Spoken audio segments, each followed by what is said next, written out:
Pero sir, hindi mo Ma'am. dinideny na anak mo yung pinagbubuntis ni Aubrey? Yung pagbubuntis naman niya, ma'am, ang sa akin lang, ma'am, may nakita akong piti sa kanya, isa lang yung nasa linya, ma'am. Pasensya na sa tanong, Aubrey, medyo sensitibo. Pero nung ginagawa nyo ba yon, nung nagtatalik kayo, hindi nyo ba napag-uusapan yung posibilidad na baka mabuntis ka sa ginagawa ninyo? Nagpag-usapan naman po. Okay, napag-uusapan. At anong sinasabi ni Patrolman? Kasi syempre, dahil ginagawa nyo yun, nagtatalik kayo, alam ni Patrolman na pwedeng mangyari yun. Anong sabi niya? Opo, wala naman po siya sasabihin. Nabigla lang po yung pagbuntis din, mami. Nagko-control naman po kami. Nagko-condom naman. Nagko-control po. Nagko-control. Opo. Okay, sorry. Yung gusto ko lang naman, mami, kasi yung isip niya, bago-bago po. Minsan, sinasabi niya, susuporta po siya, tapos hindi na naman. Tapos Ano sabi niya, ma'am? Yung isip niya po kasi, pabago-bago po eh. Yung isip niya pabago-bago. Pabago-bago saan? Kung susuporta po siya o hindi. Kung susuporta siya o hindi.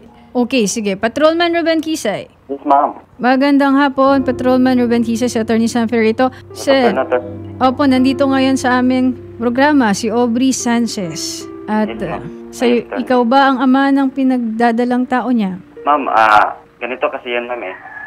Kung una pa lang, ma'am, wala na talaga may relasyon ng Aubrey na yan. Matagal ko na sinasabi sa kanya, ma'am, na hindi na tayo magkita, wala na tayo, hindi na tayo kasi toxic na, ma'am eh. Pero sir, hindi mo dinideny na anak mo yung pinagbubuntis ni Aubrey? Yung pagbubuntis naman niya, ma'am, ang sa akin lang, ma'am, may nakita akong piti sa kanya, isa lang yung nasa linya, ma'am. Minimay din niya, may ni-screenshot ko nga. So nag-pregnancy test, sir, at ang nakita mong linya, isa lang. So, Isa lang.